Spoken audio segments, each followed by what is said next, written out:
So on the Twitch there is still this other one. Ah, now there I see something.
Hello and welcome to the Off-Grid Dev Stream.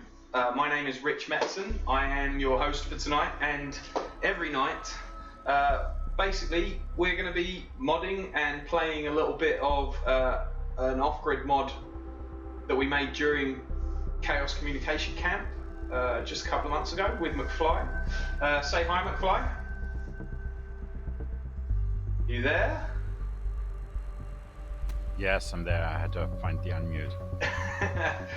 And then we'll also move on to playing a little bit of Nite Team 4 as well. And we've got Pathfinder in with us tonight again as well. Pathfinder, hi. Good evening. Evening. So yeah, I guess we should jump straight into having a little bit of a look at the mod. Kind of exciting to have it continuing to have a breath of life. Fly, you've been moving some benches around and getting it to feel a bit more like what it actually did while you were at camp, right? Yeah, I at the moment I'm looking for. I put a lot more tents up. I kind of changed 2 of the bigger tents that were just objects into real tents, where the proportions now are fitting roughly. It's not completely okay yet, but it's getting better. And I also repositioned the dome and all the other things a bit, that it fits a bit more. I still have to do the drying hall, as you can see in this in the game, but for that I wanted to wait until I have more modern tents, because in the objects that I have in the game are all very kind of old tents, and I want to get more modern tents in there and then replace at least a certain amount of the tents with more modern tents. Mm-hmm. Cool. Yeah, there's a few. Well, we've only got a couple of kind of regular sort of 2-man tent type things, haven't we? They are a bit kind of. They look like they're from the 70s. Really. Yeah, exactly. And we need tents that look like at least from the 2010 or so, and maybe with 4 different tents and like 6 different colors each. Yep. And I kind of will put the whole place full of tents as it was. Let's take a little look at that, I guess. So it's this kind of thing that you're chatting about, really, isn't it? The kind of. I've just realised that my camera is right in the way of my ability to see the screen. Yes, this is the 70s tents that you see there. Yeah, getting a bit more modern tents would fit this area a bit more. Shall we? Shall we have a walk around and you can tell me what to walk to see the things that you've added? Yeah. Well, I think start at the rocket and then just walk into the middle of the campsite. Cool. Right. So for anyone that hasn't seen Off-Grid being modded before, basically you just take your version of Off-Grid that's in your Steam library. So you head on over to Steam.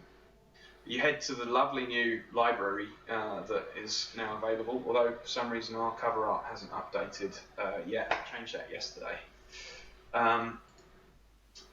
You hit play, launch the game.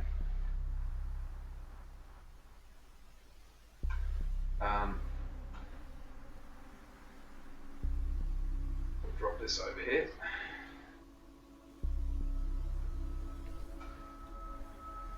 And then once the game is launched and onto the main menu, you can connect your mod to that game. So the way you do that is basically what McFly has done here is he's gone to the Git repo that Yuri made during the course of CCC Camp 2019. Or C3 Camp 2019, CC Camp 2019, depending on how you like to say it. And he's made a Chaos Communication Camp. Chaos Communication Camp, of course. If you have the time, then it's always like the Chaos Communication Camp from the Chaos Computer Club. Yeah, if you have the time, because that's getting into sort of tongue twister territory. Yeah. So what we do is, because this is a bit loud as well, we'll then, once you've got that pulled and in a decent location, you basically open up the Unity project it has, and we network to it. It's just a basic TCP over IP local connection to the game. And here we are in all of a sudden we're transported to Chaos Communication Camp 2019 from the Chaos Computer Club. Yay! And so yeah, McFly, this is the first time that you've seen a walk around of the stuff that you've been working on, isn't it? Yep. So here we go, like you said, there's the rocket. So this is the main walkway where you walk into the milliways area in the rear. Yep, that is the camp. So usually you would walk between our towers, and this is all supposed to be full of tents. Like everything that's at the moment green needs to be tent. Yep. You walk in here, we have colored spotlights in the trees, which I still would like to get into some kind of a night scene. Yeah, I think that might be something that we can either have an attempt at today or certainly the next time. The lights are not in yet. On the left, you see our food. So Yep. this is where our food is served in the blue tent. That Oh, is yeah, supposed to be white. So put a trash can there. The grill, the bigger grill, and some nice. stuff. Yep. So you can actually feed the food. Cool. What you see what you're walking towards, that is kind of our back kitchen. That is where prepared Oh, sorry. everything. Okay, where was the food tent then? Did I look past it? You're standing this, in the this tent. one. This Yeah, is yeah, the yeah. back tent. This is kind of the back kitchen. Ah, so this is where you were serving stuff to people. Exactly, like the grill and serving was there. So the other kitchen is more prep kitchen, Yeah, yeah. where we prepared everything else that was not coming from the grill, and the stuff that was directly coming from the grill or from the griddle plate or from the deep fryer, we all made here in the front. That kept Cool. our kitchen tent a bit clean, Yeah. and it also reduced chaos. Uh-oh, looks like Anonymous is tweeting again. Not a very anonymous tweet, that one. Yeah. Cool, so shall I keep walking towards the Milliways Dome? Yep. Or, yeah? So I thought I put some more tents on the right side, but possibly I haven't committed that. Shit. Anyway, walk in there, walk further. Well, you can always, if you do find it on a scene that's on your local computer, we can always just overwrite the scene that you put in and update. It's pretty straightforward. So there we go, we've got some more tables and chairs around, is that right? Yep. I put some benches in front of the Spanish village. Where was the Spanish village at? Go outside. The Spanish tent. Go outside of the dome. Yep. It's the object on the left side. The big tent. There was the two benches in front. That was the Spanish. Oh, this one. No, that is Oh, that's the tall one camp. with the purple on the between the dome and the music boxes. Well, there's a slight delay, so I'm going to have to get more precise directions rather than what I'm looking at. I'm going to have to ask you exactly where it is, I guess. So you have the Milliways dome and the stand with the music. Oh, I see. Yeah. So this was the Spanish tent. It's got the purple thing from EMF on the outside of it still at the moment. On the side towards the Milliways dome. Yeah, cool. And then So this was this- the DJ tent at the back of it. Behind that, it was the music boxes in front of that. That was then our DJ tent. Cool. Nice. And there's supposed to be benches also in there, which I think are really... Yeah, the Scottish stuff that I put there is also not there. You know what? I'm gonna quickly push the newer version. Okay. Then we can directly also see how that works. Yeah, definitely.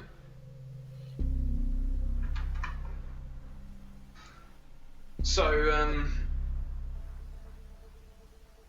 yeah, just generally speaking, I should be able to pull McFly's changes down from the Git, and it should just reload straight into the scene, and we just restart the connection to the game, and it'll update the mod. The wonders of the Good. internet. Let me quickly...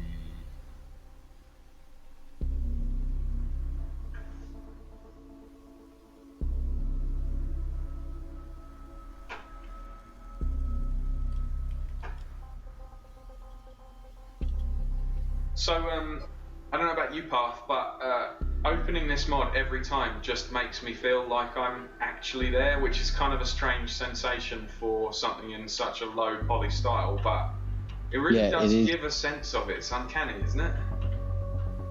it is quite reminiscent. And by the way, McFly is not joking around. The Milliways kitchens at these events are almost always fairly spectacularly clean. Yep. It's not a kitchen you'd imagine you'd find at a campsite full of, shall we say, miscreants with a reputation. It's actually a very well-run kitchen. So. Yep. I've quickly committed to the repository. Cool. And for the kitchen, we actually had hygiene responsible people. Nice. And Enforcers. people that got a proper hygiene training. So we had 6 people in the kitchen got a real hygiene training at the city of Berlin. There's just a 1-day training you need to sit through.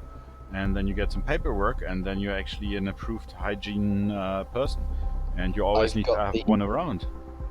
I have the British one for EMF, by the way. Yeah. So that was kind of impressive of kind of paperwork we are actually carrying around for us, that given that we're just camping, right? Well, I don't know how it might work with EMF generally, but I think next time we should do the same. Yeah. If people are eating food that are not necessarily just part of the group, if other people are turning up and eating food, whether or not we're selling it, I think if we have 2 people on record with it. Yep. It's always good. Quick question, is that the new one already? So what I was going to do was waiting for you to have a moment sort of free from chatting to actually just show you the process that I go through. So is that the new one already, or is this should be the new one, right? Yep, it is. You can see if you look straight forward that the Scottish, for example, have now chairs and benches, and the DJ booth has now benches, and yep. Yeah. So the process here is we have this temporary Unity scene. So your scene isn't named correctly for the game to run it in a mod.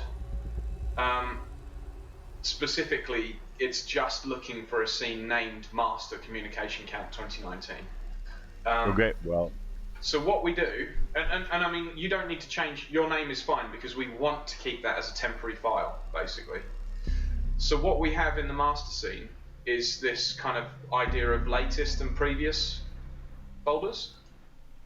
And because this is such a recent update today, I'll just wipe what's in latest currently, and we'll put it anew in there. Well, no, actually, I'll follow the process. So what we would do is we would create a new empty game object to go above latest. We would now call that latest.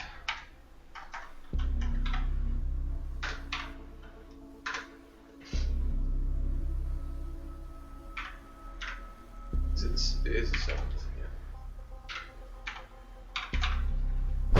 yeah. What is it? It's like 10:06 p.m. Oh, well, I don't know. We're on 3 different time zones here. Yeah. 11:06 here. Well, let's go for your time, seeing as you're the one that submitted it. Yep. I need to go to bed soon. Yeah. So we do that. We change this to say previous. And I mean, when we get to doing some more complex stuff, eventually we'll just delete these. But we'd then just take your scene and drop it into latest here, and I'll discard those changes so that it doesn't save over your stuff there. And now basically your scene is in the master. Yay. So, and that's named previous correctly. And so then what we do is we go to the build tab and we hit build level. Please check the validation window. Oh, okay, this is why we need to change this. Yeah, so there's this thing called an event system and a canvas that have slipped into your scene by mistake. So just delete those. And now we should be able to hit build.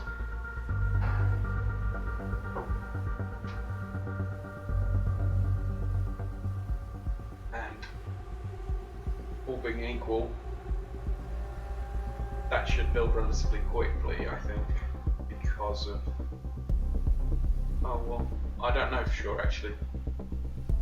We'll see. If it seems like it's taking a while, we'll probably switch over to doing something else.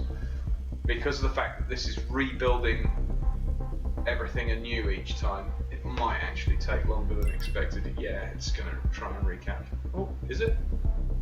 No, it's not too bad. I thought it was going to try and recalculate all the shaders all over again.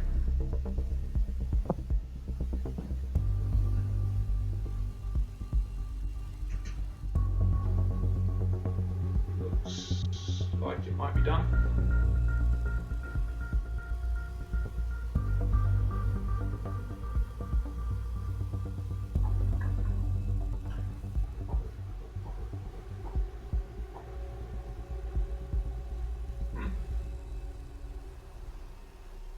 Might be.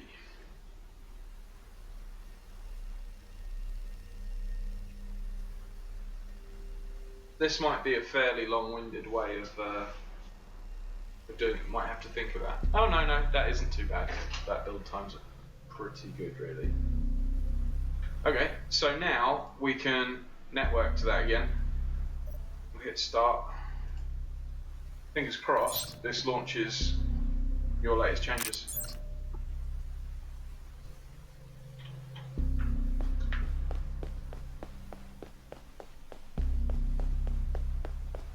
Looks like it. If I look into the distance there, it was that you'd put those benches under the Scottish. Yes, that's one of the. There's a lot more other changes. So, for example, there's more tents on the right sides and other stuff, but cool. The benches is the last thing I put in, so that's why. And you see in the dome, there's also benches on the left, in front of the dome. Like on the left, the tour camp dome, which you walk past. Yep. The other one. Around here.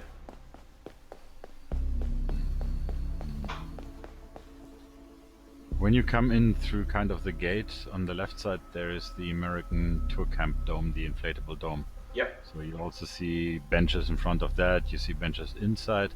Yep. The coffee machine is not there. It is, actually. I took the object that you took for the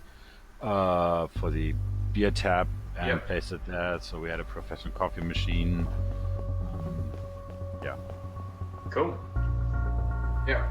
That I'd like to have this hole still a bit bigger from the dome, the inflatable dome. Oh yeah, the opening to it. Yeah. And then here the British EMF camp village also has benches on the inside, as you just saw when you walked past that to the entrance. Yep.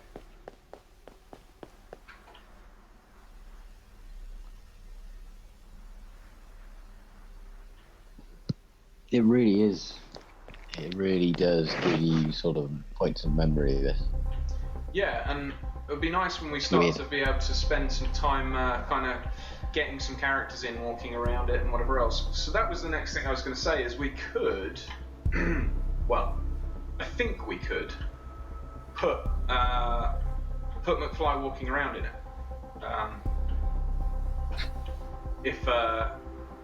If you want, we could do that probably fairly quickly. What I was going to do, McFly, was send you a character profile to fill out for him, which is just basically a bunch of information that will make your character generate text messages or SMSs and tweets and stuff. Where is that? And then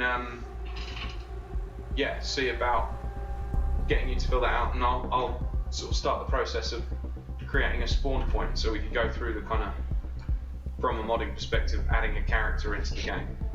What do you reckon to that? Yep, would work for me. Cool. Right, so I'm going to work directly in your scene here, because what I'm going to do is probably I will. That's okay. You can put if you push to Git after this. Yeah, exactly. I so can that pull you from get there that. again and have it. Yeah, because what I'm going to do is I'm going to tidy a couple of these little things up. So, for instance, we've got these inflatable domes. Those should probably go into architecture. Tents maybe. And speaker. Is that Lowry's speaker? No, that's one of his speakers in here. I can probably go into props. Who knows? Maybe we'll make. Oh, if you have Laurie speakers somewhere, then also. But this is what you mean by Laurie speakers. No, Yeah, I this did. is where I I did stole them have from. his. I had his. I did have his push chair speaker in the model somewhere, so I'll look for that. Techno buggy. Techno. Yeah. That's the one. Techno trolley. Oh, is it trolley now? Is it? I don't know. It sort of seems to change. I know there have been regularly. upgrades, but Yeah. due to the laws of the land on powered vehicles, currently the ultimate version is not available yet.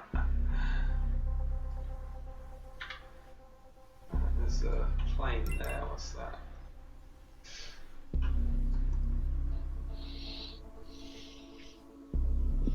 It's been disabled. Oh, that looks like that can be deleted. That's not needed.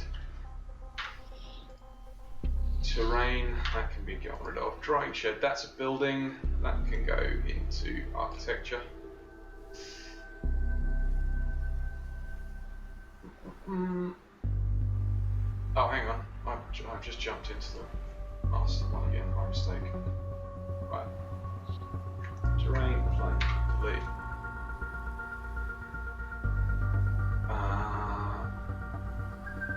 Drying shed is architecture. Speaker is props.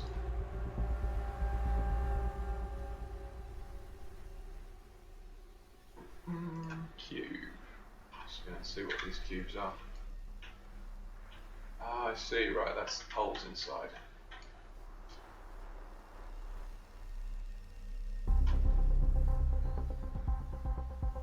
What was this tent called, McFly? This was like This is a workshop tent. Workshop tent. Yeah.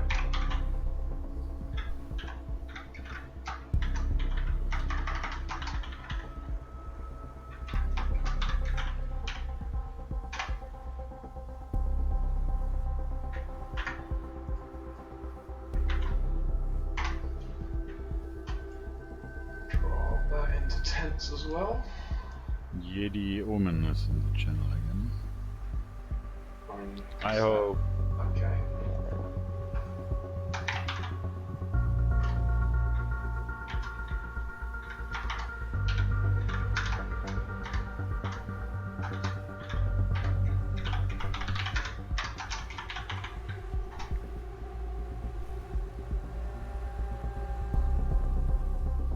One of the annoying things about Unity is anytime you drop an object into somewhere, it automatically opens up the folder, which can be a very full, very long-winded thing. Right, what would you call this thing that's over the Scottish Embassy? That it was like a kind of camo net type thing, wasn't it? Sorry? Yeah, there was like camo a military shading tent that you used to put over. Yeah.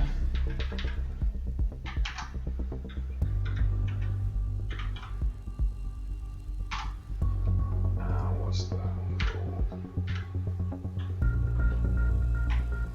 This thing. Was this a piece of carpet or something that was ran up to the workshop tent? No, I think that was actually a constructed small ramp. Oh yeah. Like a sort of piece of hard standing for wheelchair access and stuff. Yeah, for wheelchair people that can drive directly up there. Okay. So here's the thing that you might find fun and is worth you kind of learning a little bit about actually. If you go into tools in the project, then there should be Pro Builder here. And if it isn't there, then if you go to Window Package Manager, and then go to, it should have Pro Builder here that you can, that's gone slow for some reason. Well, that's why, it's because I set all packages, don't want all packages. In project, Pro Builder, just make sure that that's enabled. Basically, you then go to Tools, Pro Builder window, and this is a handy little thing. Basically, this gives you the ability to manipulate objects a bit more. So, in Unity traditionally, you can't really push and pull anything like a modeling tool, whereas with Pro Builder you can. So, if we wanted to change the color of this ramp, what color was it? Do you remember? Grey. A greyish colour, okay. So I would have to picture, but I think it was somewhat grey. We'd basically grab the material editor button out of there, and we'd put it on, like, was it metallic or diffuse? Or... No, I think it was some kind of, there's this grip paint. Okay, so pretty matte. On wood.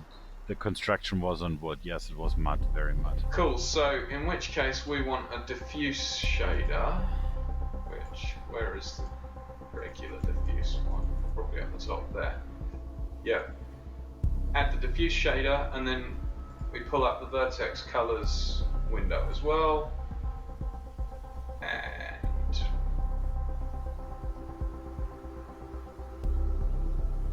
we can apply a kind of, well, there's a grey there.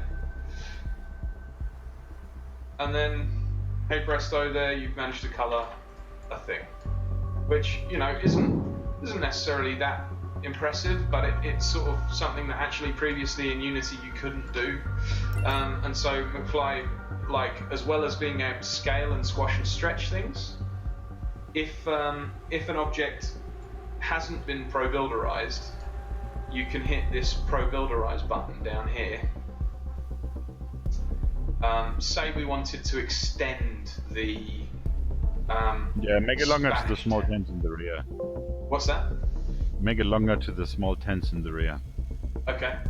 So we Pro Builderize it, and then we can grab it by its vertices or by a face, and instead of having to just stretch it, like usually if you're stretching an object with scaling, more general scaling, or you kind of end up with a fairly limited amount of stuff that you can do.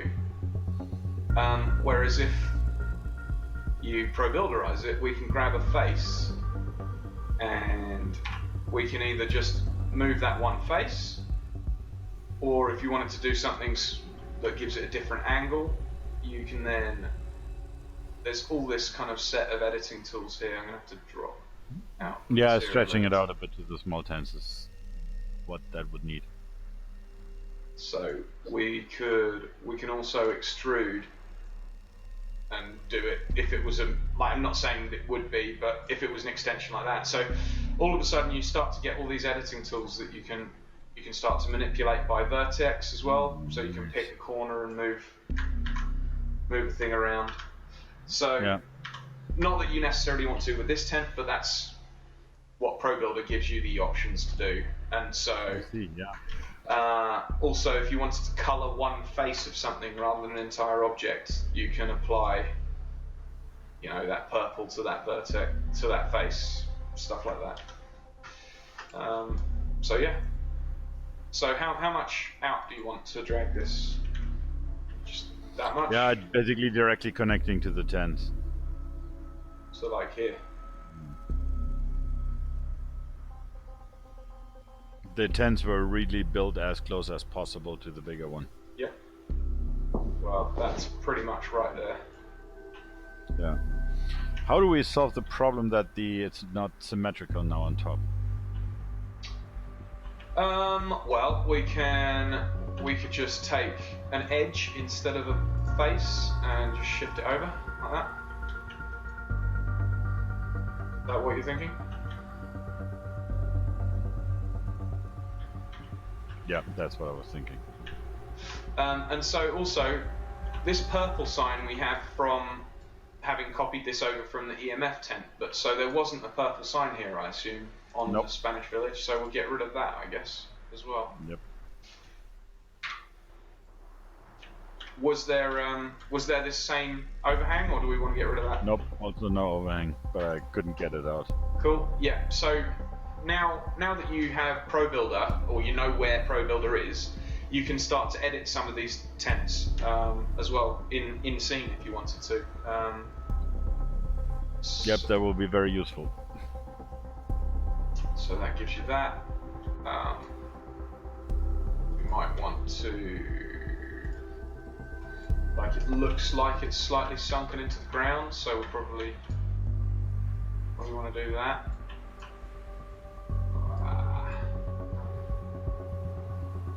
Oh, okay. Oh, I see why. Yeah, there's these 2 tent poles here as well.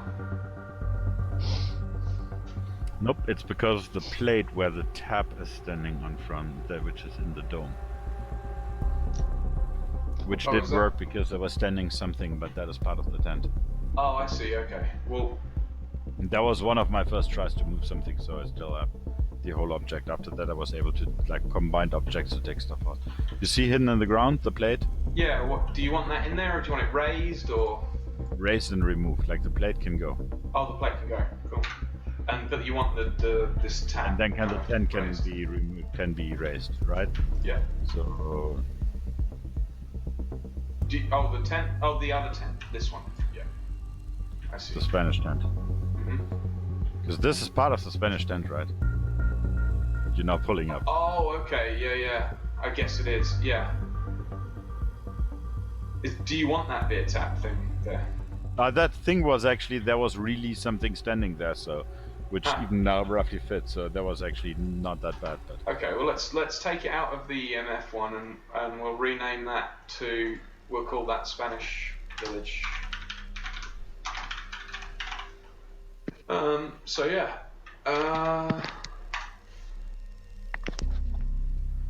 Cool. Well, I think the sort of editing stuff can be quite fiddly. I think it might be more interesting if we try and throw. How much time have you got, McFly, before you have to go? Is it only 10 minutes or something? Yeah, like maybe 20. Oh, so let's use it as a challenge. Let's see if we can get let's see if we can get a walking McFly within 20 minutes. Let's do it. So, what I'm going to get you to do while I'm doing that is, well, let's look at the folder structures for how mods work. Basically, in the mod, you have the scene folder, which is where we dumped your scene to work on, yeah? Yeah. But we also have,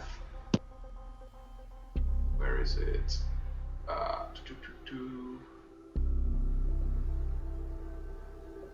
Content folder. And in there, we have this characters folder. And that basically has a character table example, which is how you define all of your characters' kind of details. It's kind of like a docs sheet, really, in some sense. It's like all of their email address extensions, what usernames they use, various. Oh, I just got rid of it. Hang on, I'll load that up again. Their pets' names, all that kind of stuff. Now, obviously,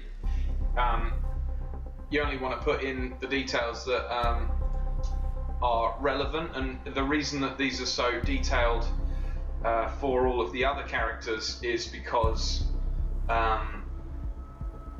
they are essentially, the aim of the game is against your enemies in off-grid, all the guards and whatever else. You have to profile as much data on them as possible in order to work out what to manipulate them over, especially the things they like and dislike. So one of the big sections is the consumables, so like favorite food, verbs and actions. These things will generate different text messages. So if you put in go to pixel bar, in future tense actions, or went to pixel bar in the past tense actions, then that will be dropped into a set of procedurally generated templates for messages that your character sends. So your character will start to send messages like, been a long time since I went to pixel bar, time that I go to sleep, or time that I speak to my doctor. So like it'll combine past and future tenses or whatever else and make these kind of sort of pseudo randomized phrases and then tweet them. So it's worth having a little sort of think about and filling out those sections, especially with stuff that you think you'd like your character to potentially procedurally combine. But be aware that you don't have a huge amount of control over how it procedurally combines it until we get onto another chapter of how to actually edit the procedural generation of stuff. So yeah, you can put in things like exclamations. That's another one. So like he might say, "Cripes, been a long time since I've been to the pixel bar. Time to eat a chocolate bar." And then he might add the prefix "well ... or the hashtag "big guns" or whatever. So basically, all these things start to get combined into bizarre text messages that your character will send. So it's worth spending a bit of time thinking about this stuff. Yeah. So I'm going to suggest that instead of that, we be lazy and hack it together by pulling down all of the historical tweets of any given individual's Twitter account and roll that into the engine and see what it spits out. Because technically, with tone, it should be pretty much on the money, right? Yeah, it might be very boring. It's the one thing. It might also be like really seriously hilarious, and it's totally worth trying out. Yeah, it's definitely a good experiment for science. We should see what comes up with, because the problem is, even if you've been, let's say you've been really careful to not expressly say certain things that might have happened in a play, but through the procedural generation, it might create sentences that then may give away the game for you. Yeah, you don't want procedurally generated sort of procedurally generated OPSEC fail. Exactly. Like you don't want the police to knock up. You go, no, a bot said that. That wasn't me. And you go, well, I'm sorry, sir. It does look like you here. I've seen well, I think in Germany, if a computer game would say that, or in the Netherlands, that will not get you into big trouble. Sorry, a random generator and a computer said something. I'm not going to jail for that. I'm pretty sure that some US extradition cases have been based on more concrete, less concrete evidence than such. True. So someone's handle potentially said something in an IRC channel once upon a time. Someone using some of the same letters in their handle said something to someone potentially. You don't even have to potentially say something in under certain categories. You might have possibly once looked at something, or maybe it's possible that you could have looked at something, and that's it. Terrorism act, off you go. Yeah. It's almost that weak. It's crazy. But let's start really quickly with filling this out, that it makes sense. Yes. We can have a walk around, and I can on Saturday put some proper data in there. So if you go and find this file, it's in Milloway's mod, Chaos Communication Camp 2019, content, characters, and basically make a duplicate of that and call it McFly. So where is this? I'm in the Milloway's mod. Milloway's mod, Chaos Communication Camp, content, characters.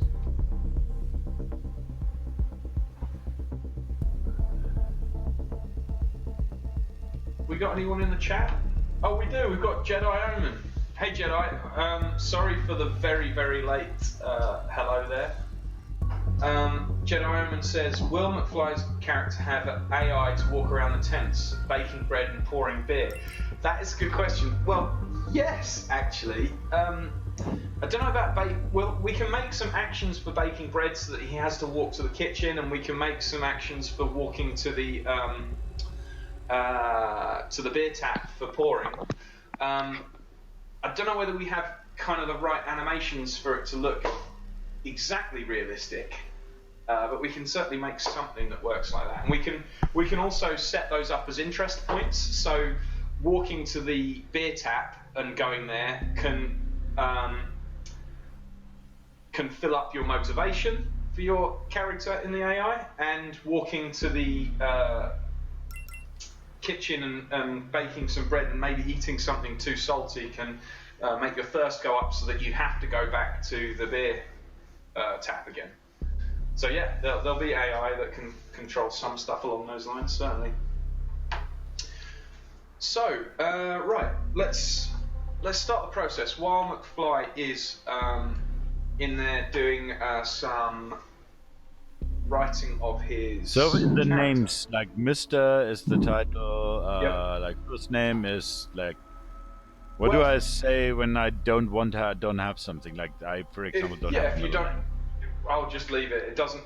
You can leave it as I think an empty. Well, actually, in this, pretty much, there is no field that is required. So if there is a table value that is irrelevant, or you don't want to fill in for anonymity purposes or whatever else, you can just delete that element.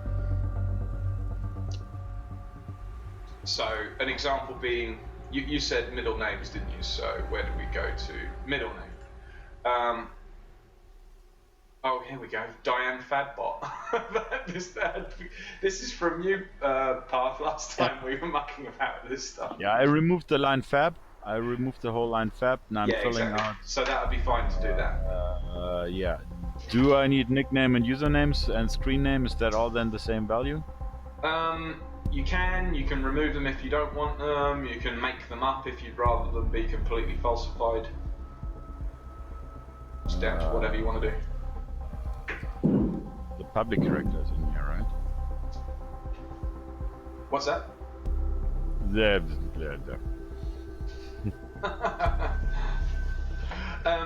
Right, so I think we'd probably spawn you. Well, actually, what we need is a Land Rover or something to spawn you in. Yeah, that would be hilarious. Let's go to vehicles. Maybe we've got something that can represent a. I'm warning you now, some people take 4x4s quite seriously in this call. So, if it's not a defender. Okay. I can't just put the hybrid in place. Good Lord, no. Defender is not as bad as you think. You can't pass off like a RAV4 as a defender. It doesn't work. No, that's just like RAV4 is like if you have something like that, then just like get lost. Did you go to camp with the defender? No, I do not have the defender at the moment anymore. Oh, that no. that you've got on screen now looks like a Trabant. This thing, I'm not even really sure. It was kind of very stylized, this thing. I don't know what the delay might be, but I'm looking at something that almost looks like a caricature for a Trabant or something. Yeah, they were very. There are a few of these very caricatured ones. So I just committed to get a first character file. Is that the right at least nomenclature? I just changed very basically things. Well, I don't need it immediately anyway. I've got to get on with a few other things first anyhow. So what we're going to do, we're just going to spawn you in the Millerways Dome to start with. So the thing that we do is we create a have McFly roll up in a Robin Reliant. Do you even get those over? No, I suppose they probably weren't exported. McFly, we had like a 3-wheel van that was around in the 70s called a Robin Reliant that Jedi on the chat wants you to have. That would be a pretty cool hack project. I can't I imagine kind of any have seen German them on Top manufacturer. Gear, but I've never driven any. So, like I've also seen some in England, but mostly I know them from Top Gear. Yeah. To be honest.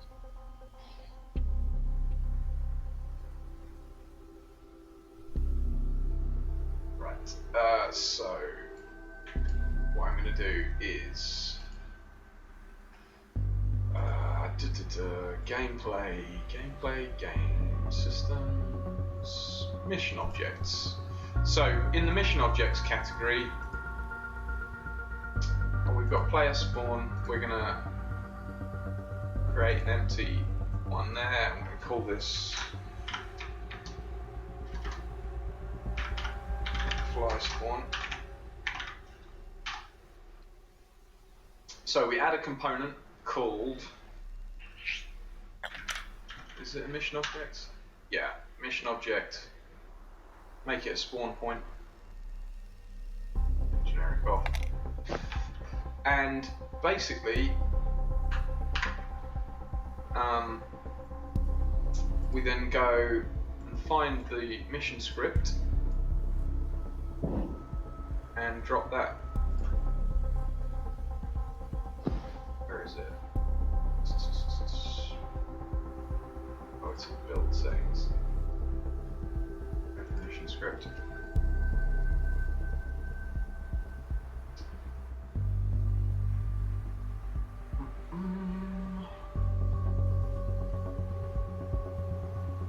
Oh yeah, well, we've got to create you as a character first, I suppose.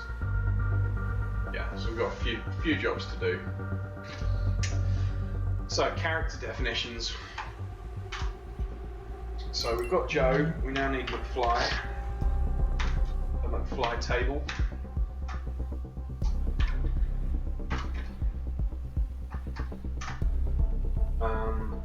Display name.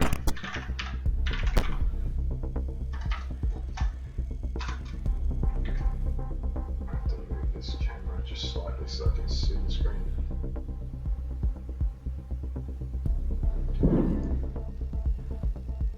This is where my professionality goes out the window. The fourth wall's been broken.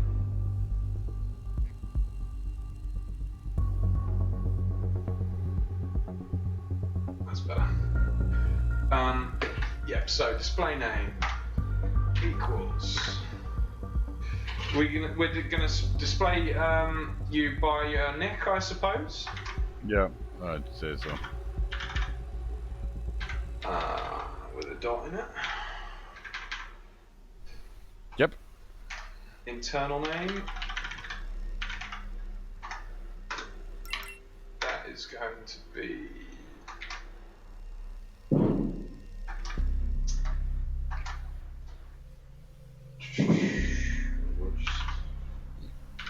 same as the table itself, so it's easy to reference.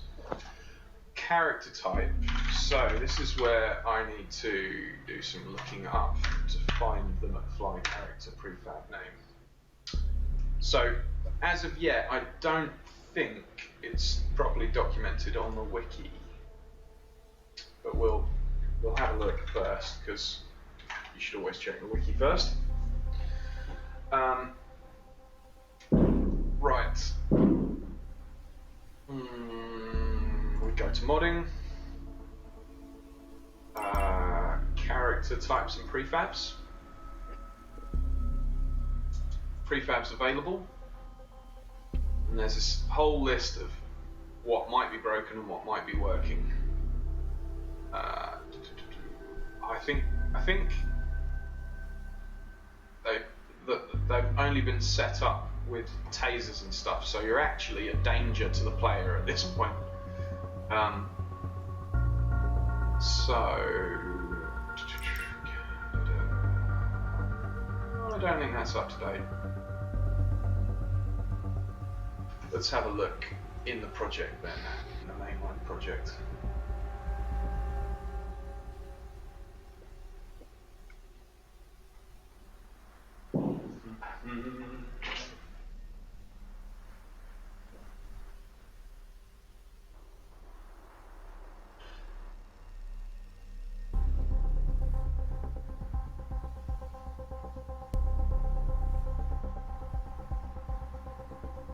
Jedi, feel free to chime in with thoughts and ideas for stuff. Obviously, like, I can't knock up a Robin Reliant immediately, but we'd love to hear from you as to things you're interested in seeing.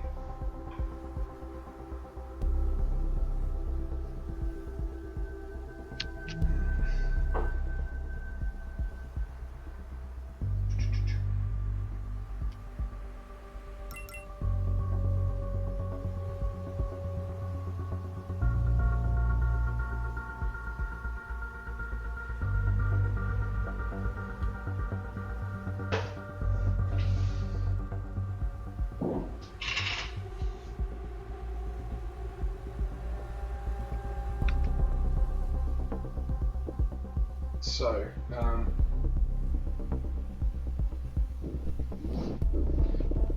it's taking a moment to load up.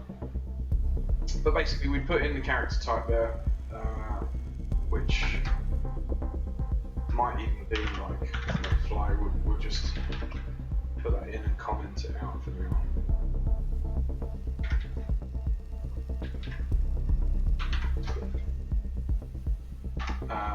And then spawn point. And the spawn point is the mission object we just made, which needs to be stringified.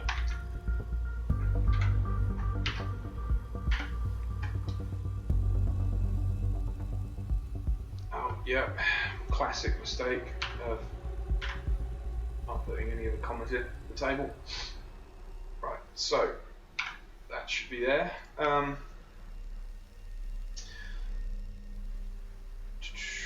Oh, character type. Yeah, he's a type enemy, I think, for this one.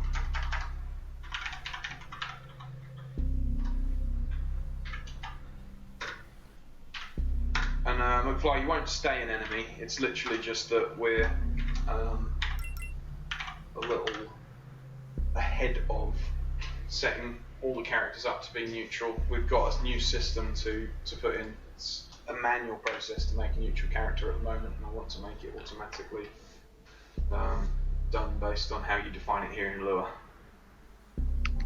Yeah. So Yeah, it would be interesting to see how I can then also put other characters that are already built in there. yeah, exactly. Well, we can do that. We can certainly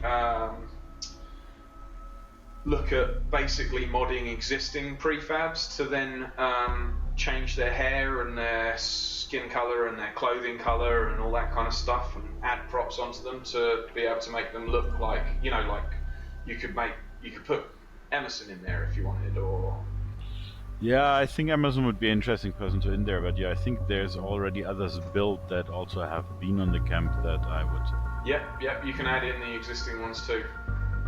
Yeah. And I also would add in a lorry in there. Yep. This way he made it. Yeah, definitely. So what I need to remember is what the name of the McFly one is. I think if I go to common scene.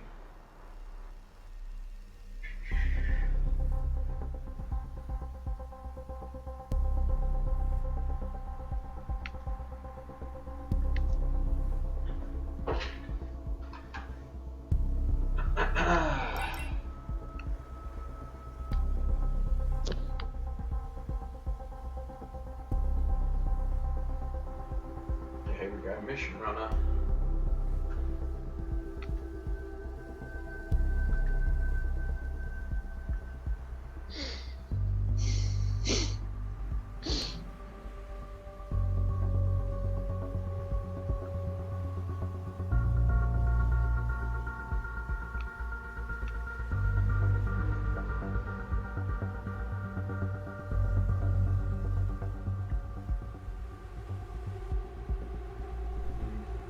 Okay, I'm going to have to look through them one by one.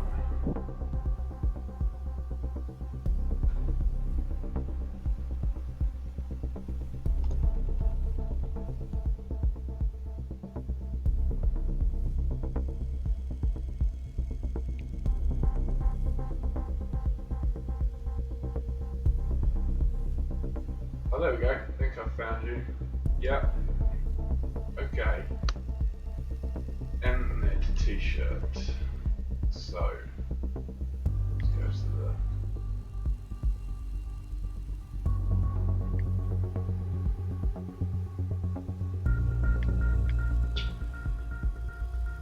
Oh, hang on. Might not have been added to that yet.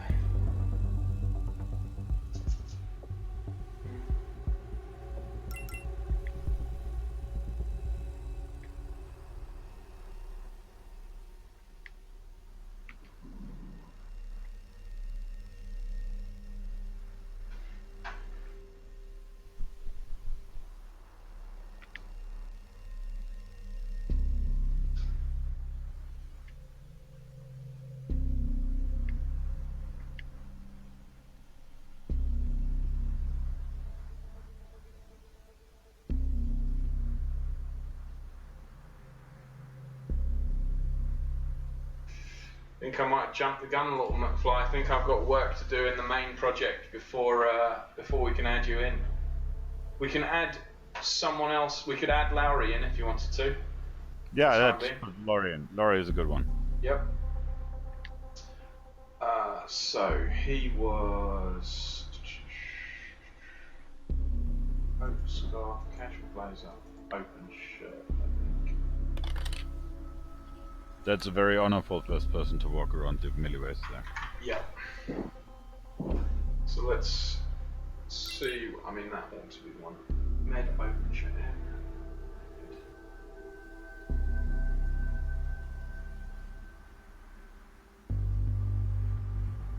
Yeah, that is Lowry. Cool. Lowry's in there, so we can hopefully add him in.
So, as the most basic test, this ought to allow us to spawn Lowry in. If I remember rightly. So we'll give that a go. Quickly. Go for it. I need to... Oh, it might not be happy because I do need to create a profile for him.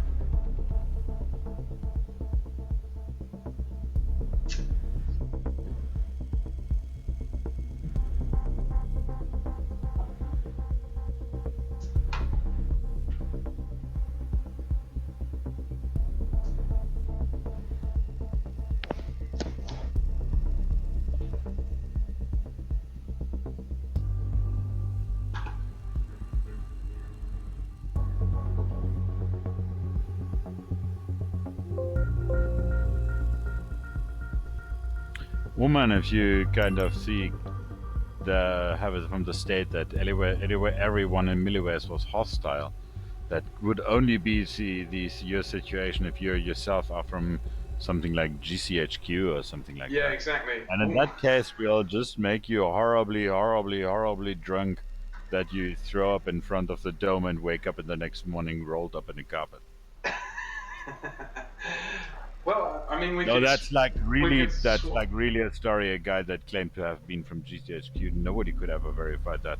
Shot himself completely to death with the free beer, and then found out he needed to sleep somewhere and he couldn't get home anymore. So he took the carpet and rolled himself in, made himself a small sleeping bag out of a carpet. So. Well, no idea if that really was or if that was just a big mouth or so. We could probably mod a little game out of that. Like we could make, instead of the taser, make the enemies hand the player character a beer each time they spot you, and you start to move slower and slower throughout the course of the game until you've gotten given 100 beers, and then eventually you fall over. Yeah.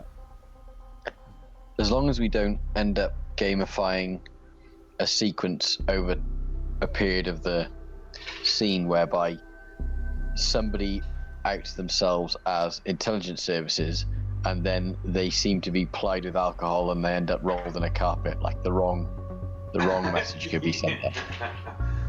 Well, yes. He did all of that himself. He drank all of the stuff himself. He asked for the alcohol and he actually took the carpet himself too.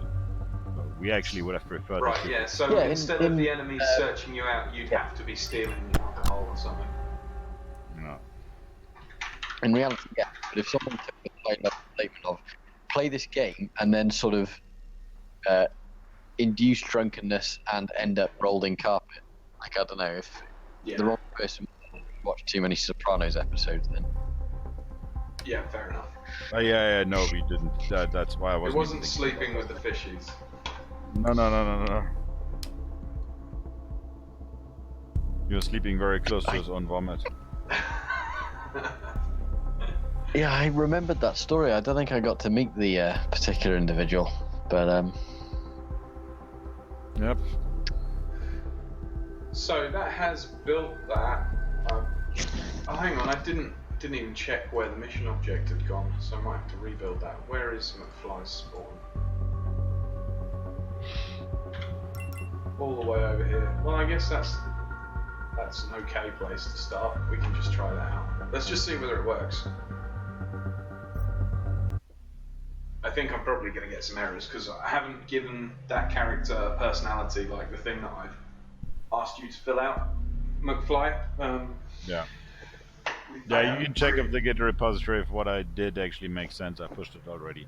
Cool. So I'll pull it in a second. if that is, I will fill it out the next days and give it some content. Sounds good. I will get latest. Still thinking about building. But you also need to push all of your updates in the Git repo, though, so I can keep working on them from the point you're leaving behind tonight. Yes, I will. So you have the whole night to look over what I built and find all these small I remembered bugs why that that's I not built in working. there. Because what I haven't done is I've just built the wrong scene, haven't I? So technically that all needs moving over into. So like that scene. Yeah. Okay.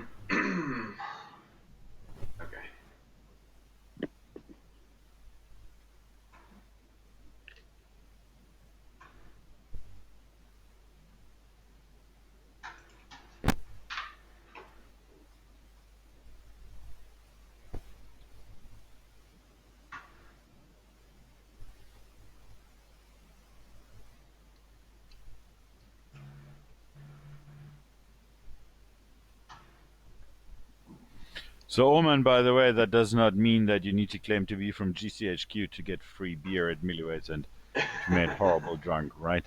That's true. So like, you can't really steal beer from Milliways. True. Yeah, it's pretty hard to steal beer from other ways when it's flowing in abundance, regardless of what. It's free beer. Side You can't steal free beer. That's true.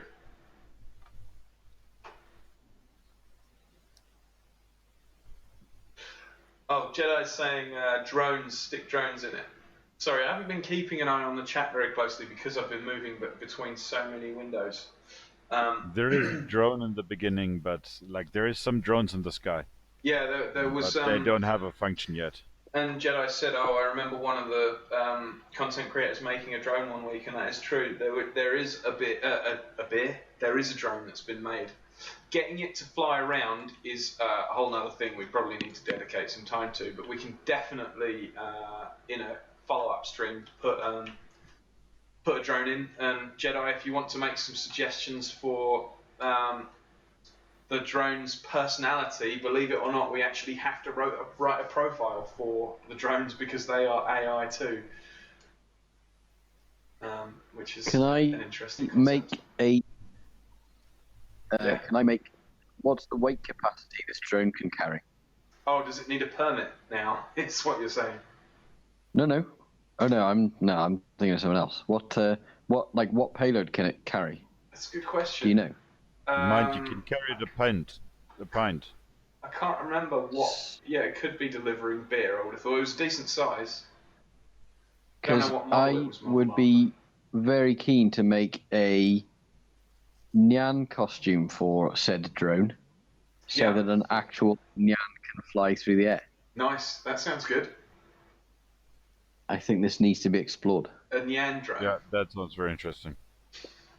Yeah, so you make a massive rainbow tail. You can't obviously make the rainbow tail from the normal material, be way too heavy, right? But you make a knitted Nyan body Yep. and a massive rainbow tail, Like and you a just kite fly a Nyan. tail.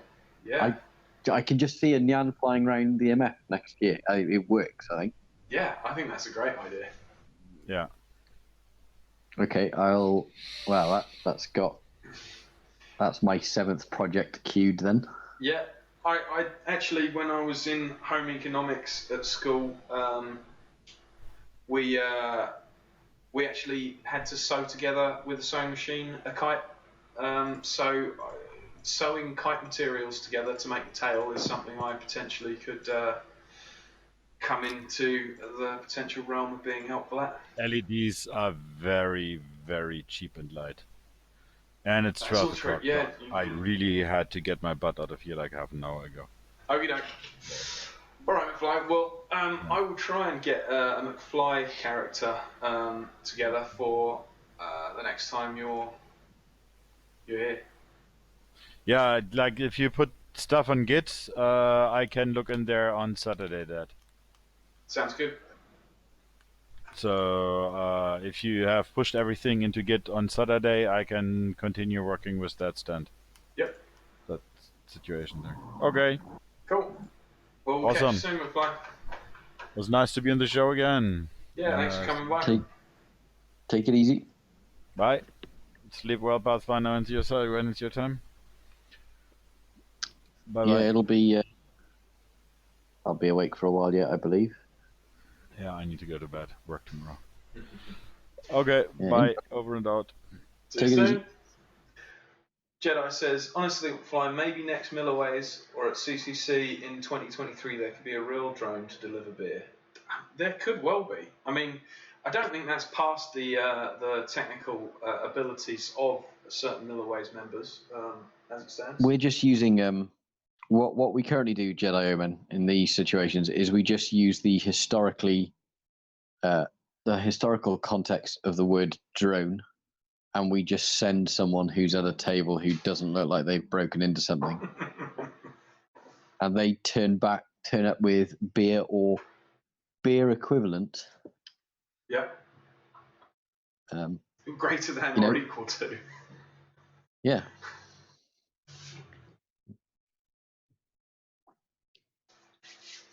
But yeah, Jedi says, I would think a drone would be easy to do, can't it just run a path? Slightly different to that, in as much as, well, essentially, we have a 3D drone navigation system that uses some volumetric A-star pathfinding. So it's just it's its own thing. It will take a little while to set that up and bake it and all those kinds of things. So we actually have most of the tech in place for running a drone around. Just probably more than the scope of this show, seeing as we've kind of gone down a different direction. And if anybody does any live pathfinding, I have to automatically take a 10% commission of that. So they try not to do it around me. That's the law. I just realised I keep building the asset bundles at the wrong juncture. Let's fix it. I think the music again as well.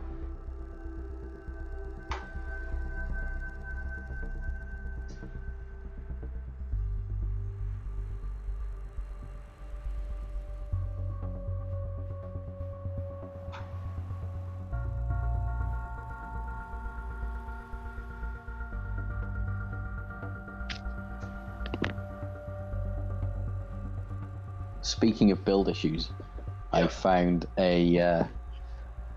I heard of a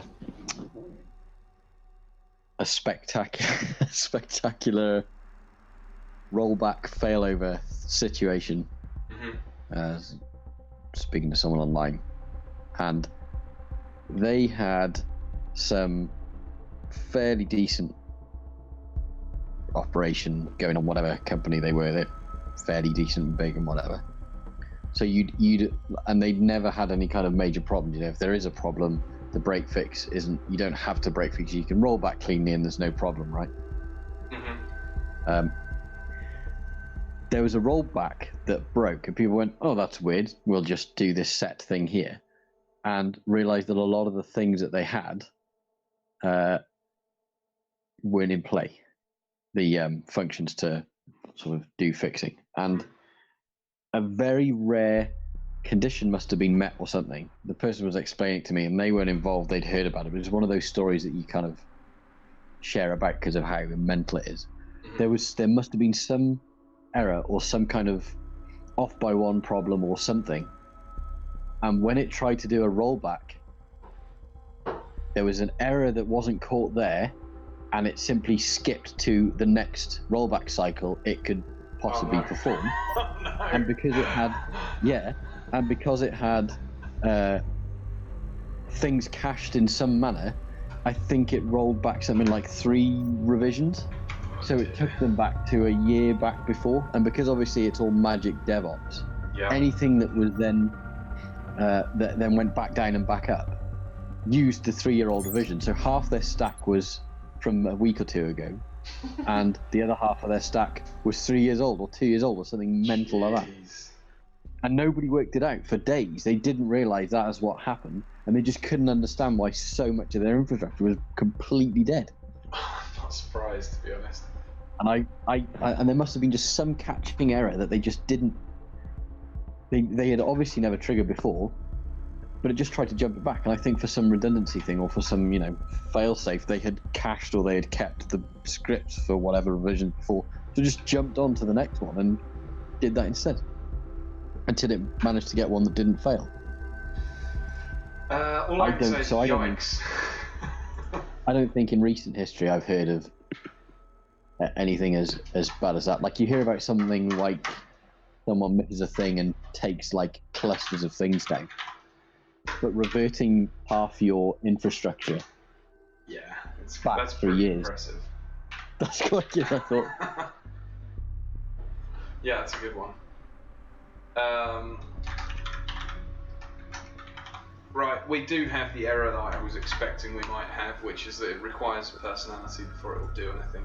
So let's try this again now. The nice thing about making Lua changes is they're quite quick. So we just hit stop and start again.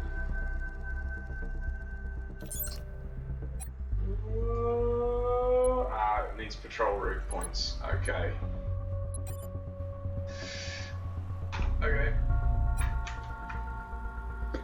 Jed Omen says, it's going to be a good story when starts with speaking of build issues. Well, I think anytime you hear something like that, you know, because there's so many build issues that when someone makes a point of telling people, here's a build story, you know that it's catastrophic, right? Quite.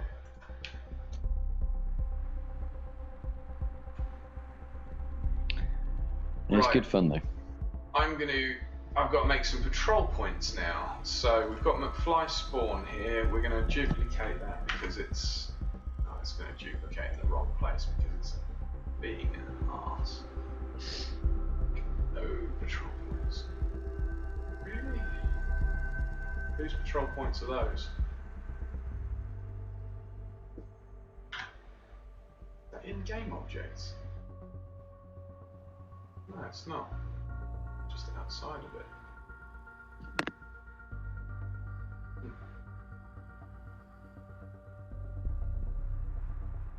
Well, hang on now.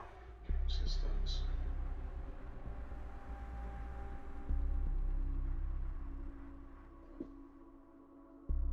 Doesn't look very healthy.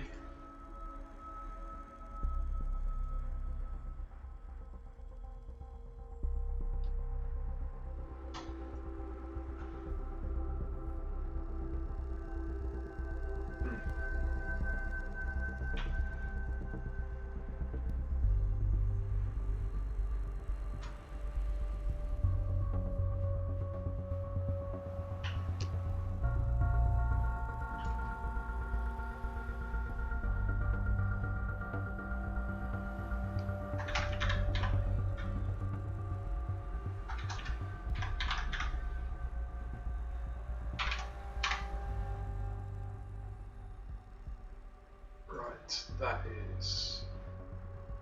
yeah, that needs a control point on it. Remove that component. Add control point. Properties. How long does he wait for? I know, we make him pretty quick. Maximum 2 seconds. Can reach. Last drive -1. Yeah. Duplicate that. And then Lowry has 2 control points. Oh, no.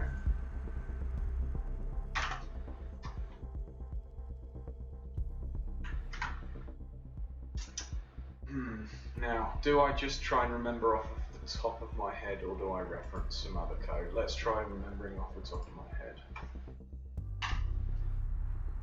No, let's reference other code, because I've always got to build it, and build it wrong.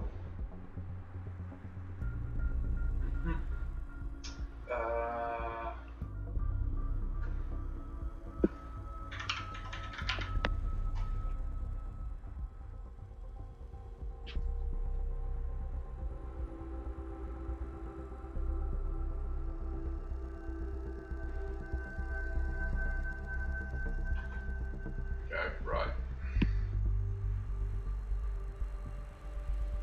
So, patrol route points. Yeah, I would have gotten that wrong anyway. Oh, yeah, that's it.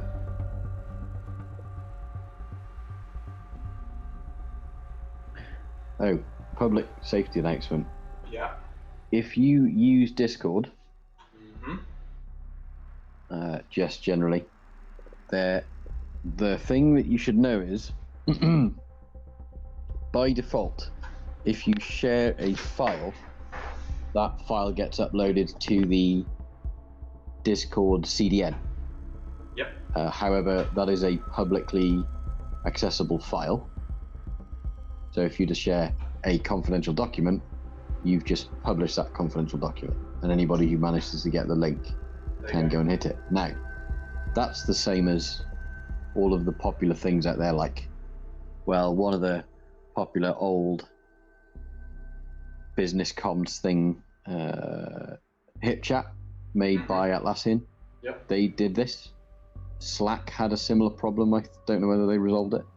But the really good thing about the Discord one is that it doesn't get deleted whether or not you're deleting it in the app itself. So if you kill off your image in Discord, it's still there at that link. Yikes. The reason this has come up is that if people have been looking at security stuff at all recently with regard to Discord, they might know that it's fast becoming the malware hosting and distribution weapon of choice. Oh, really? So there's a few things people are doing. Now this has sort of gone out into articles, so it's all kind of public information, really. The first thing they're doing, obviously, is they're hosting content. So it doesn't matter whether or not you're the victim computer that you've tried to compromise has a Discord account. They just can download something from the link as if it was that person's server. However, nicely, if you're hitting somebody who themselves might use Discord, similar, all somebody's going to see is an encrypted request to a Discord server, because it's wrapped in TLS. So you're not necessarily going to see that. Or similarly, if you're attacking a server, you're not going to see the payload. You're going to see a request from Discord that people trust, blah, blah, blah. Second thing they're doing is, with the handy webhooks feature, they are using Discord as an exfil mechanism. So they are having files posted up through webhooks to a Discord server they own to steal data off computers.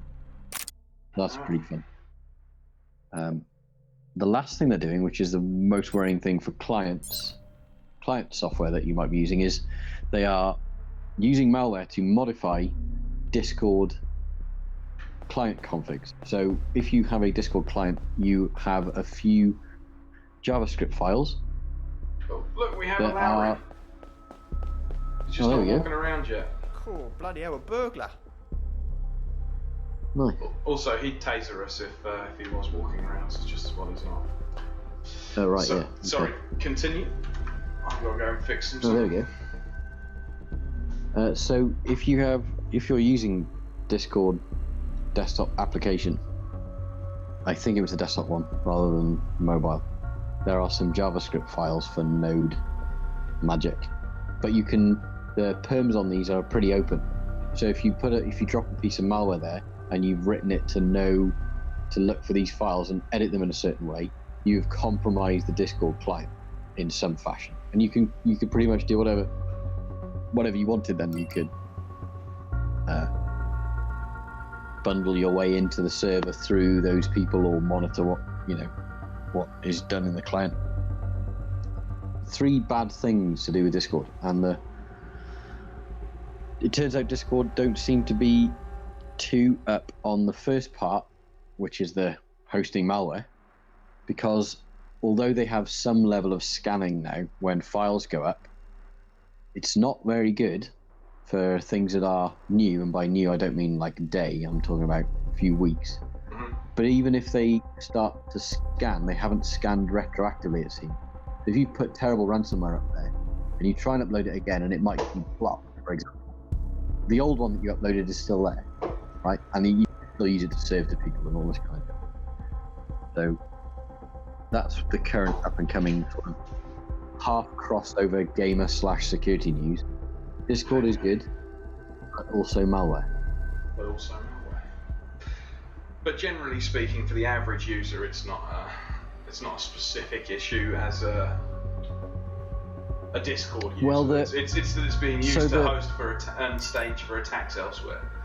More generally. Yes, but the client modification one, and again, the information about this has been published. So a search engine search would return you more than enough information about this. But if you were to search for Discord client JavaScript modify, I don't know, attacker, then you have articles explaining how you as a Discord user with a desktop app might be, in a compromising situation because of the permissions of these files. So, for example, if I wanted to... Just quickly, I've just got to tell people there's a line that I've forgotten to add in that I'm adding. We've got to add in the agent line, which actually defines many of the kind of AI behaviours that we've looked at in the past for people. So we have to add agent equals guard.lua for this one. But those can be modified in many different ways, and we've talked about GOAP before, goal-oriented action planning. You can add new goals and actions for characters in that. So that was all I wanted to just say quickly there, and that should now get us to the point where we can get Lowry walking around, I think. Anyway, sorry, you were saying. Right. So yes, there are a number of scenarios where I might go,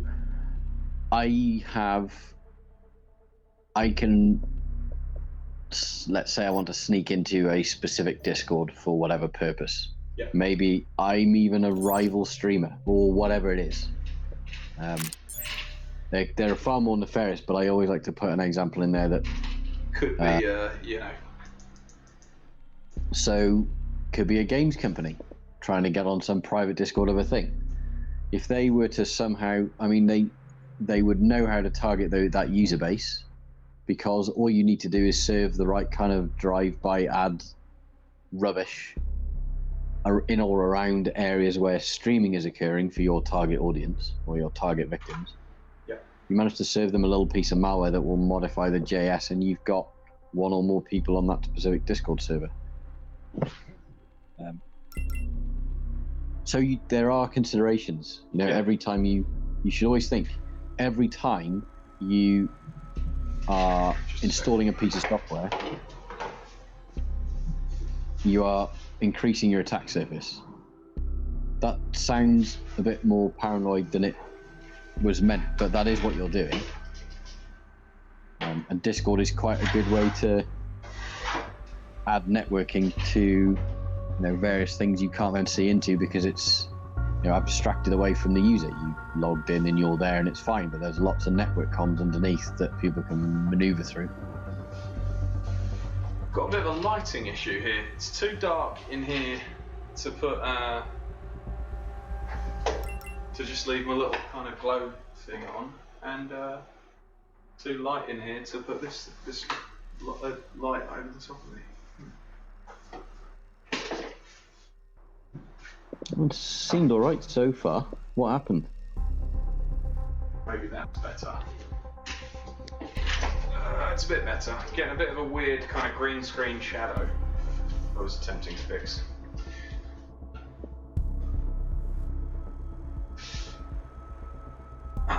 So we're building bundles again. Hopefully Lowry's patrol points are now in place and we should see a Lowry walking around. And from there, I think we'll probably wrap up for the modding for the day and maybe have a little kind of half-hour little walk around in Nite Team 4 for a bit, if you're up for it, Path. Sounds good. Yeah. Doesn't have to be a big one. I think just a little kind of a little bit of progress, keep us ticking along. Yeah, we need to work out how many. I don't even know what the game length is. Like, I don't know how many levels we've got left. We've done 2, right?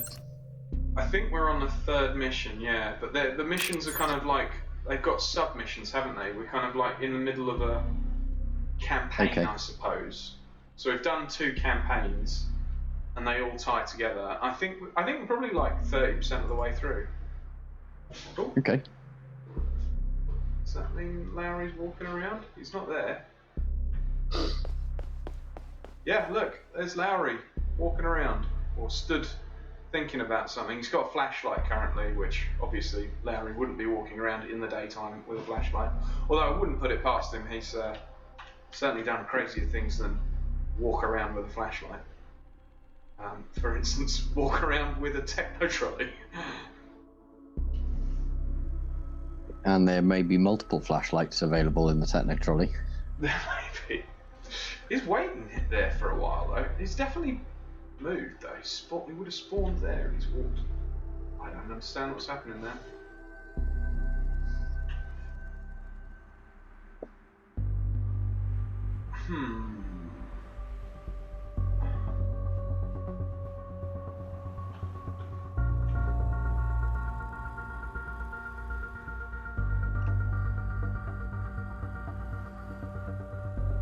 He must have walked over there. Maybe he's run out of motivation. It might be. He might have low motivation, so he won't go anywhere after that. That does happen quite a lot. If you don't put a coffee pot or a vending machine or whatever else that can supply motivation to different characters, you do end up with issues along those lines. Well, it sounds like The Office. It's a bit.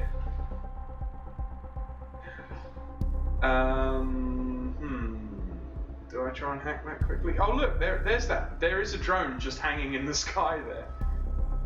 The Jedi Omen, you've got your drone sort of. It's just it's a bit static currently.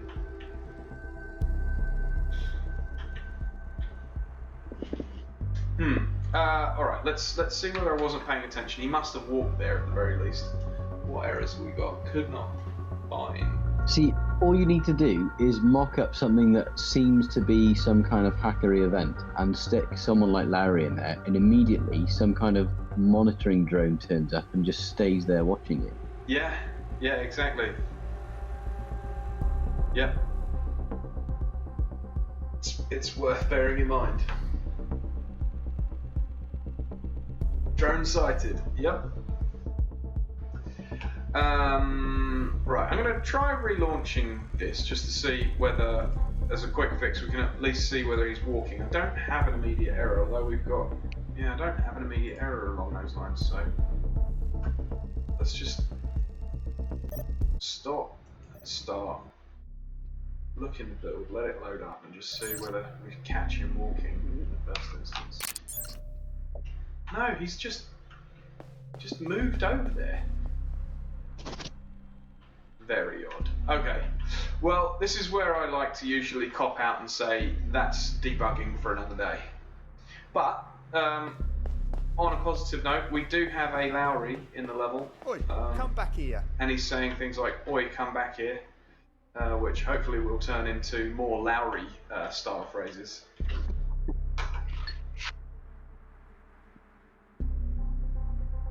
And yeah, that's a start on it.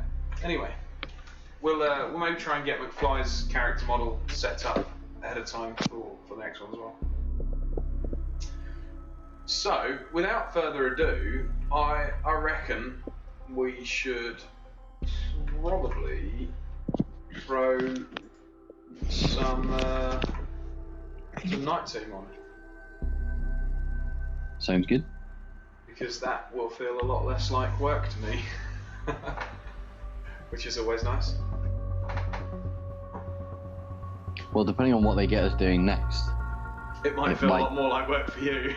Yeah. Yeah, exactly.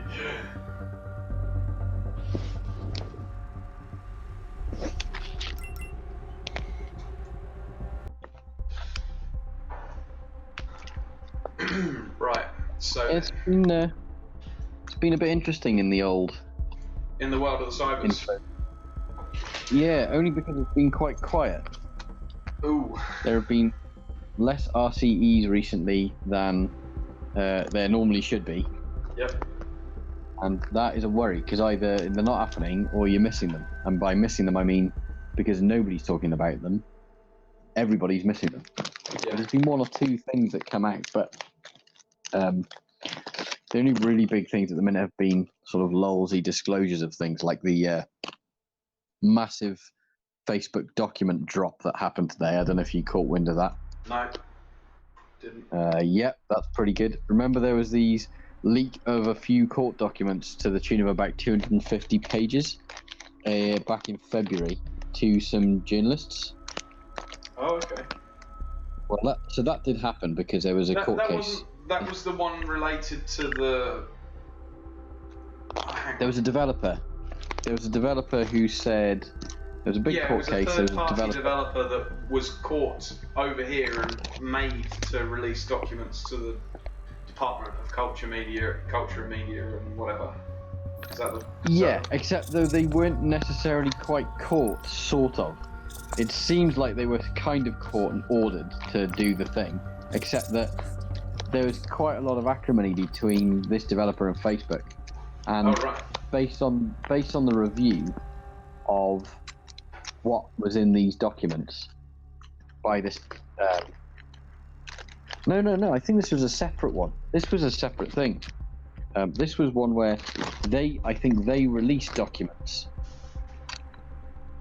as part of the disclosure process in the hearing. Anyway, what I can tell you is that it was acrimony between a developer who had spent a lot of money and put a lot of time into developing apps on Facebook on a lot of promises, where Facebook then does the old game of, actually after the fact we're going to tell you we're changing the API and it ruins your business model or whatever. Exactly. That's exactly what happened. Anyway, there was a damning report on the DCMS, as he said, based on about 250 pages of review. Well, it turns out that wasn't the total sum. The total sum of highly confidential to highly confidential Facebook documents were to the tune of about 7,000 pages, and they've just gone out today. Ooh. So that's pretty good. So Computer Weekly and NBC News, I think, are the two people that the journalist in question has shared the information from, and they are available. Highly recommend you go and look at all the Facebook secrets, because they've been looking at everyone else's. So it's about time, right? Yeah. Go and do it. But then it's been things like that. It hasn't. There's been one or two sort of interesting-ish enough bugs, but even 6 months ago and certainly 12 months ago, there was like a series of every month or two there was a big RCE compromise. It just hasn't really happened. So we're probably So, I mean, is it more likely that something is going on and just being undetected, and then it could end up being quite huge because it's been undetected for that extra amount of time, or is it just a quiet week in the news type thing? The only thing that's really going on that a lot of people are talking about is the resurgence of the Blue Keep problem. Blue Keep being the daft name that they've given to the RDP vulnerability. The info security big name account kids on Twitter. I'm losing your audio a little bit there. You might have to repeat. So the certain big name infosec Twitter account started tweeting, "Oh, we think the Blue Keep worm that everybody's predicted has finally arrived." Yeah. And it wasn't a worm; it was just large-scale scanning. But that's pretty much been the news thing, and people sort of watching for this because people are still trying to figure out what they're going to do with it. But most of it is just crypto mining again as an actual payload. So yeah. We might have some power tools in the background. I don't know how noisy that is to people. We're losing your audio at the minute. Oh yeah. Oh no, you're back. You're back. I wonder why that is. Jedi says, Path, you've recommended at the end of videos not to download malware. Someone who isn't me maybe has not taken that advice. Obvious way is to wipe and restart, but do you have advice for digging around and having a look at what it is trying to do? So, a friend has a compromised device, it sounds like this is saying. A friend has a compromised device. Before I wipe the deck, is there something I can do to have a look at it out of interest or for science? Well, I mean, there are things. I think the audio filter in my house here is being affected by the power tools going on upstairs. Right. Because you can't hear me when I'm speaking either, I guess, not properly. Because as you started to answer there, you completely disappeared.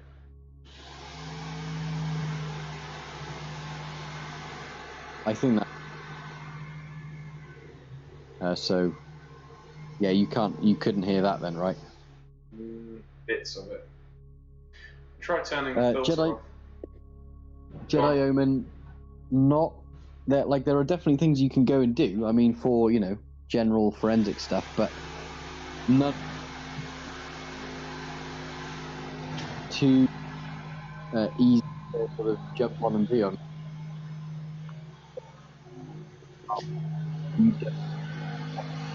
Yeah, that's not working, unfortunately. I'm just going to check how much cutting is going to go on, and then it might be that we're able to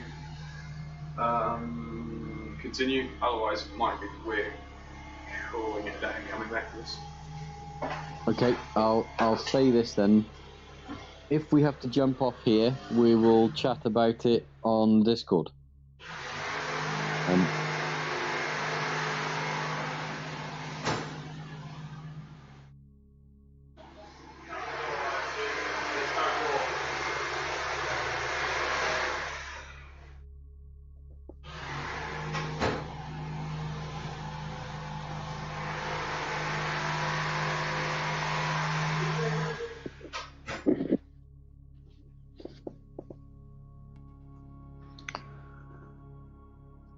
Maybe we can tackle it a bit later on. If it's on a mobile device, well, yes and no. Packet capture, yes and no, is more difficult because if you own that network, obviously what you could do is you could try to manipulate and man in the middle that mobile device in some manner so that its traffic on the Wi-Fi network has to go through you, and you would be able to see anything that goes on there from that mechanism. Okay, so you'd you'd do what you'd do in Nite Team 4, and you would man in the middle the application, but you'd be doing it from a useful forensic remit. Because unless it's encrypted, you're going to see all of the traffic that flows through you because the phone thinks you're the router or whatever, right? So that's one way you can do it.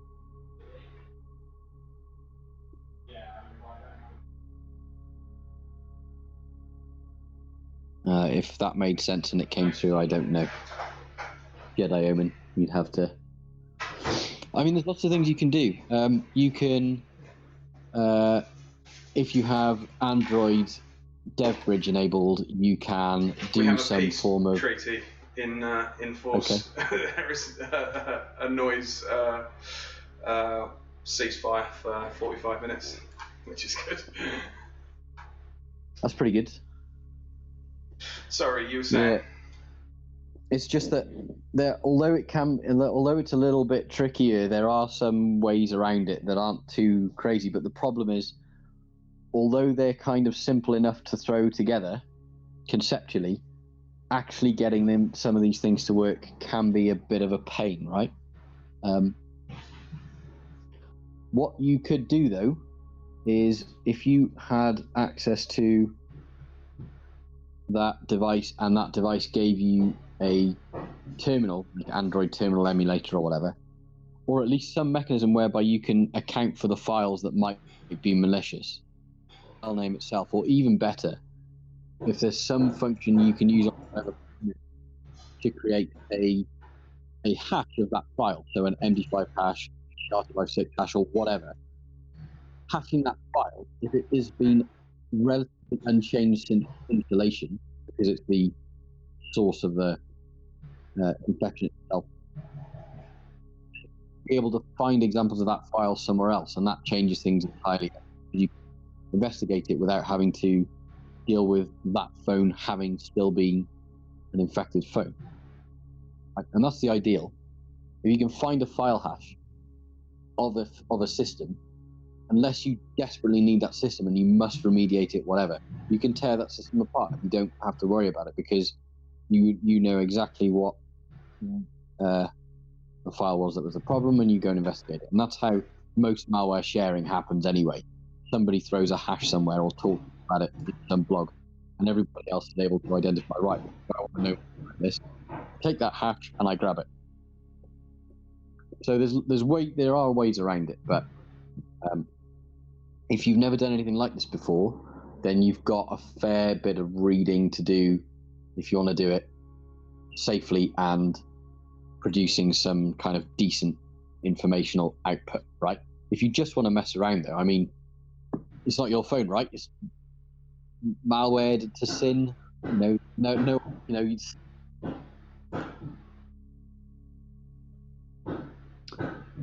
he says, man in the middle, my own network. I love it. If it does the job, it does the job. For example, if I'm looking at malware for a Windows, obviously I want to make sure I'm seeing all of the traffic. And so in order to do that, you kind of have to see things from the host itself if it's in a virtualized environment. But if the malware is clever enough, and a lot of them are, to have features that try and recognize when they're in a virtualized environment, you can't use one, right? So you have to use an imaged machine that is just an actual install of Windows. So either you need what kind of things can malware pick up on to know it's been containerized or put in a virtual environment? So there's lots of things it can pick up. There are if somebody has not done any kind of config changes, then it's fairly easy to recognize where you are from pretty much anything like VirtualBox or VMware does by default. So the OUIs, which are the parts of MAC addresses that signify the manufacturer, so section of bytes. The first the first three bytes colon separated, that's called the OUI. The acronym original, or no, something unique identifier maybe. But they have the OUIs. If you look those, they say you grab everything in the VirtualBox OUI, for example, and put it in, and your malware will just check. If one of them comes back, that virtual box off you go. Certain libraries that are specifically VirtualBox, certain registry entries that are specifically aimed as VirtualBox, and this applies to things like VMware as well. Then we get a bit more clever, like things such as one check that some family did was to look at how much hard drive space you had, and if it had less than, I think, 60 gigs of hard drive space, it assumed you were some kind of virtual machine, because how are you a Windows 7 build in a hard drive past 2008 or whatever, and you only have 60 gig space available? But things like this, like they make assumptions, classic development assumptions, and they just look at what a virtual machine would look like in comparison, set a load of matches in there, and that's how you go. However, more on. Surely there are things that virtual machine images can do to try and conceal that as well. Well, yes. So you do, like, we build anti-analysis type machines, right? Yeah. But the problem with it is, let's say I were to talk about something that we might do, and I've already spoken about one, right? So there was two things that looked for the size of the hard drive. So obviously you make a VM with an allocation that looks much bigger than that. That's an easy one. But if you do some of the things that are able to trick some very stealthy is tricked, if I were to disclose them in some manner, then they would just work themselves around that. Again.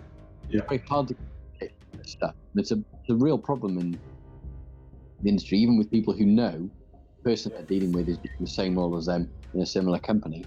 Yeah. You cannot trust that will then get leaked somehow, and that's it. You've just so, but in order to work out, one of the things you can use is something called paranoid fish, or just PAFISH. This expressly that will check your environment, and it will alarm you as if it were malware telling you, I think I'm in a virtual environment. Right. And there's loads of checks it does. So a lot of people will try and build an anti-analysis VM and then run paranoid fish, and paranoid fish will go, nah mate, it's a VM. I know because of this, or I know because of that. There's lots of ways you can even work out how to make a better malware analysis VM if you like. There you go. So to jump into playing a game, I doubt there'll be much. Well, it'd be interesting if there was something where you ended up in a honeypot or something that was virtualized in some sense. Who knows? Maybe we'll find something that's related to that chat.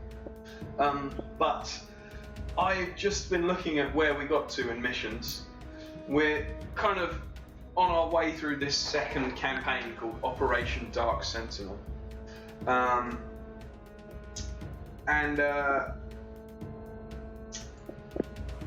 Basically, I think we overhacked last time, and I think we might already have the server that our next objective wants us to.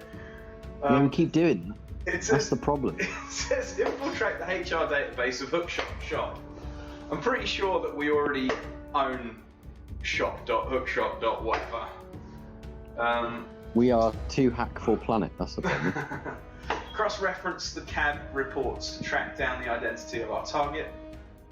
CAB reports, okay. Confirm that our target was involved with at least one other company. Research any intel on the individual that may help us. Yeah, start hacking, I guess.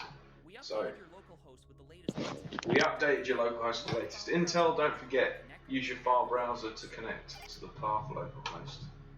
Okay, well I suppose that's the first thing to do then if there's a load of extra intel.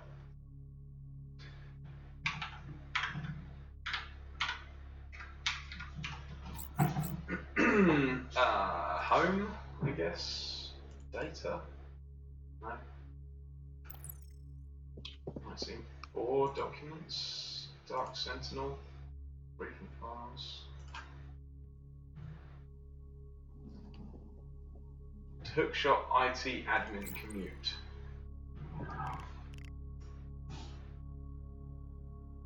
Commute, eh? really remember what the hook. The thing is, like, the core of the story is kind of gets lost in the like the overall texture of the world in some sense. Do you know what I mean? Well, maybe it's just because you and I are rabbit hole people and we we keep going off on tangents. But so there was some malware on a USB that some German guy had stolen that the BSD were trying to get hold of, right? And that was oh yeah, okay. Now it wasn't just malware; it was our tools in a kind of Shadow Brokers style plot twist had been leaked or stolen, right? And we had to try and find who, and then we found who and the location of the tools, and then Right. And that's where I've kind of lost the plot, literally. Like, I know that we've got to hack people for stuff, and it's all related to these missing tools, but quite who's wrapped up in it and how has become quite opaque to me. I don't know. I don't really. That when these things have come up, IRL, you don't really see the human as anything more than another data point, right? So Yeah. you don't necessarily look at their life story unless the whole point of it is to look at their life story. But you just sort of pivot through humans the same way you'd pivot through, a spreadsheet that you find or a car that's interesting. You know what I mean? Yeah. So I don't know. I'm kind of wandering through it like that. I mean, I know you're looking at it to try and work out story versus plot versus mechanics. I'm just kind of fine pressing on. I feel like the mechanics are very upfront, and that's pretty engaging, and the story is I don't know. It's engaging for its boldness, I'd reckon, because again, if you say that you've been taken away from the plot, and then within 30 minutes or so, you're looking at whether or not you should drone strike a house and whether or not the ISI are going to give you a brownie point, suddenly you go, this plot is amazing. So as long as they're able to still keep doing that for us, then maybe we can reconcile this. Maybe it's. I guess it comes down to whether I feel like I am in the character's shoes or not. Like I've kind of lost what my motivation is, and I suppose to some extent that's been a bit of a stark contrast from the beginning, because like immediately you, me, and March were like, well, hang on, we're not droning anyone, and we're still trying to kind of look at it from the non-ups IRC perspective rather than the bureaucrat in the CIA perspective. Well, we do it because some of us just love data and don't actually want to do anything with it. We just want to collect it and look at it because it's fascinating, right? Mm-hmm. But if we're supposed to take the message of the agent in question, it almost seems like they phrased it that the person's interest in the game, fictionalized, is patriotism or paycheck or just power. Yeah. It's one of those, right? Yeah, I guess just power. Maybe that's what we should be role-playing, is a rogue agent who is like just about listening to the instructions from their elders as an excuse to just dig through as much data and own as many boxes as possible. In which case, there is no conflict internally because that's what we're doing. So yeah, let's just play that. Like we're like, yeah, all right, Agent Dylan. I just wanna get into something. I think maybe we need to. We can't interact with Dylan. There's no kind of AI function to model that, right? But no, it would be fun to go, listen, Dylan. Yeah, all right. Well, let's do it. You're sitting there on a desk texting me while I'm wielding drones over Europe. I suggest you get back to your cubicle and stop bothering me. Yep. I know the distance drones can get, Dylan, and I know where you are, mate. Jedi Omen's alternative to a fantasy role-playing, telling our superiors in the CIA to watch their backs and get back to their cubicle, is maybe we should go back to the mission briefing and hear what's next. But that, I don't think I can. It's part of it. It's part of the reason I brought this up. Maybe I can. I mean, well, so we German raid normally report. I guess maybe I should read all the reports from all the work we've done. It looks like there's a list of reports here. Whoops. But they normally at the start, when Dylan's talking, it means that some info gets put somewhere, right? Like we start a new phase and we get extra info in a place. Yeah. So, yeah, but some of the extra info has always been, it's just been a bit kind of obtuse. Jedi says, lol, no, I don't mind that at all. I feel like we could be Robin Hood here. Yeah, exactly. Yeah, we're Robin Hood who has like snuck into working for the Sheriff of Nottingham. Sort of.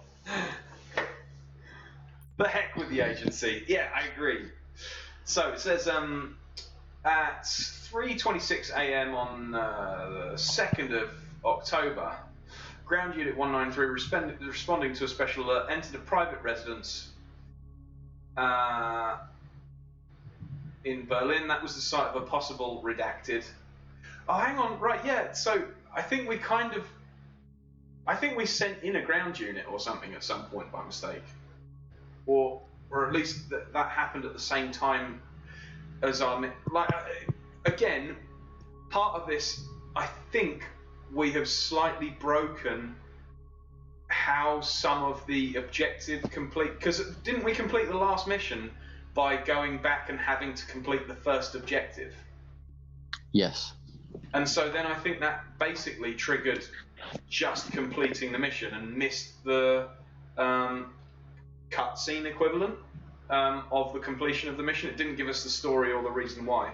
So I guess this report is actually what's filling us in, and this is definitely at least the second time that we've done that. Missed what comes up in this report, but it says Ground Unit 193 encountered no resistance upon entering the residence and found the house to be unoccupied. They examined the building quickly, located the blank device attached to a desktop computer on the main floor. The device appears to have been redacted, although a full digital forensics report is needed before any conclusions are made. All computer devices found in the residence, along with physical files, were confiscated and are in the process of being examined, though as of yet, nothing of note has been found. Jedi says, my memory may be wrong, but I feel like we might still be discovering the fallout from the lost USB. That probably sounds about right, but I don't remember anything to do with this ground unit. And I just can't.